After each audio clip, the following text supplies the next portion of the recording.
y'all, what's up? So I just got back from Seoul, South Korea. Um, Dope trip. It was super cool. So I think the biggest thing as far as tourism goes in Seoul is probably shopping. They had a plethora of malls and little shopping districts for you to go to. And even right beside the malls, you can go outside in the street vendors where you'll be able to find things a lot cheaper than inside the mall, of course.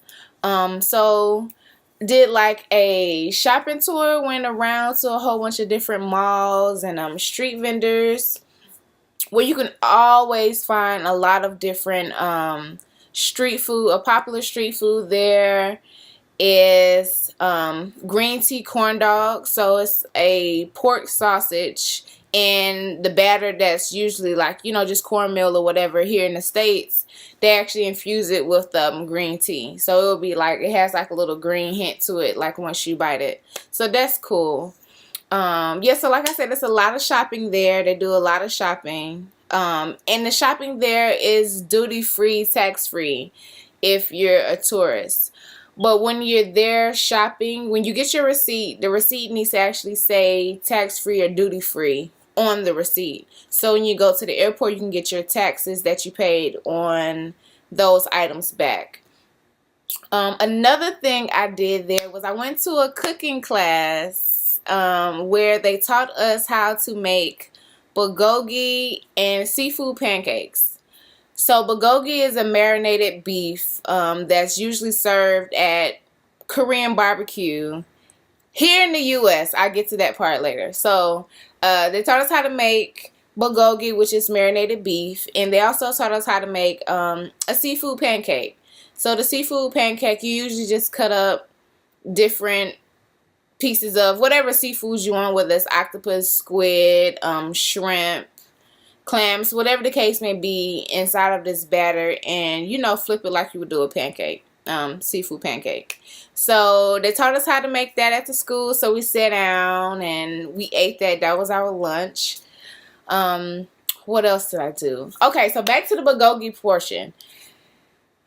So I went to Korean barbecue while I was there in Korea, and they brought us out all these different cuts of meat, and there was no bulgogi in that variation of meat. So I'm like, where's the bulgogi? And they're like, oh, we don't serve bulgogi at Korean barbecue. So don't go to Korea wanting to get bulgogi at your Korean barbecue spot, because in Korea they do not serve bulgogi at Korean barbecue. That's probably just something we do in the U.S. What else? So I did karaoke. It was a small group of us who went and did karaoke. I performed. I don't know if anybody have this on tape, but I performed "Hey Y'all" by Andre 3000. Killed it. And what else did I perform? Something else. I don't know, but that was the one that was like super memorable for me. What else did we do? We went to a fresh seafood market. This seafood market was massive. Like they had two different sides of the seafood market. One was the old seafood market, which was an outside market. The ground is completely wet because it's, ice melting and it's dead fish, and they had stingrays and mussels and sea urchins, you name it, they had it, and almost all of it was still alive. So, I mean, the stingrays weren't alive, but they had live octopus, they had live crabs, live shells. I mean, it was crazy you walking by seeing all this stuff moving while it's laying out. But they have a lot of fresh seafood as far as the eyes can see. So that was the old market. The old market is the outside, fresh seafood market. The new market is an indoor seafood market. So it's literally the same thing. One is just inside the building, the other one is outside the building. And if you want, they could... Oh, something else we did.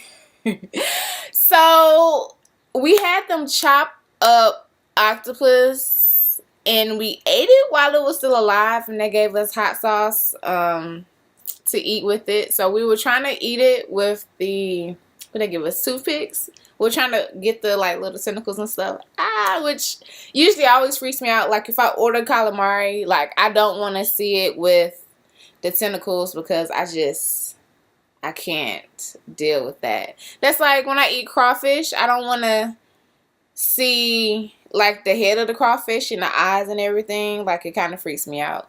But anyway, so they cut up the octopus and they gave it to us to eat with the hot sauce, and the tentacles were still moving. So we had to make sure we chewed it really good. And a lot of the other people who tried it with me, some of them, some of the tentacles got stuck to the roof of their mouth because of the suction cups.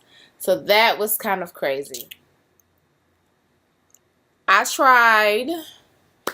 tried a bug there called a pupa, but it's a bug. I mean, it's a bug. It's a bug. And that was pretty gross. It tasted like dirt. Yeah, it tasted like dirt. I don't know what they were boiling it in, but they was boiling it. When you first put it in, I mean, the initial taste, I mean, it doesn't taste like anything. They boiled it in something. It was fine. But it was once you started chewing and it started tasting like dirt, and then it kind of had the texture of the inside. It was so bad. It was so bad. So we spit that out, and I gave the rest to like some birds or whatever. Like, you know, we was feeding birds. And we proceeded to get some other street food. I got some other street food. I think I got like a seafood dog or something like that. So I ate that to kind of get that taste out of my mouth, because it was, yeah, it tastes like dirt. Another thing was going to a old school market. So they give you currency that they used to use back in the day to purchase certain street foods and snacks from those vendors inside of there. But they have to have a certain like color and a symbol on their booth for you to know that you can use those coins there. So I got, what did I get? I didn't get a chicken cutlet. I got, okay, so I just not too long ago had ate before we went. So at this point, my sweet tooth was kicking in. I wanted some dessert. I wanted something sweet.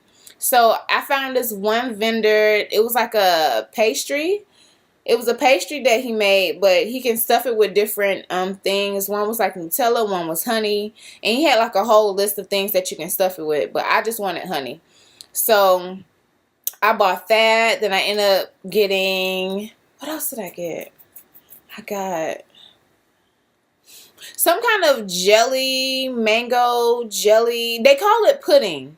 They called it mango pudding, but it's jelly. Like it's jello. Yeah, it's jello. Like consistency. And yeah, I don't know why they call it pudding, but whatever. It's called mango pudding, but it's actually jello. So I got that. And what else? And I tried a like fruity slushy drink situation, and it was so good. I mean, so good. So usually, you know, when you get like a slushy or an ice cone or something of the sort that looks like it's primarily made of nothing but like slush and nothing but ice, usually when you drink it down, and you drink all of the flavor or the color out of it, it no longer has any flavor or taste. You're left with nothing but ice. But this, I mean, when it melted down, even, it never lost its flavor. This is what I'm saying. It never lost its flavor. It was always sweet. It was always good, even to the last bit while it was melting. So I was really impressed and happy about that, because usually when you drink all of the color down, or once it gets down to just the ice, it doesn't taste like anything and you throw it away. But it was flavored through and through. So that was really good. I walked around like this cafe section. Like it's nothing but a whole bunch of cafes on either side of the street. And they have different clothing boutiques and stores there as well. But that is also, I think it's actually called like Cafe Street yeah, Cafe Street or something like that. Like it's literally just a whole bunch of cafes. That's what they're known for. Um, and so I walked around there for a bit, and then I kind of started to walk away and ended up in this whole different like village market situation. It was so pretty.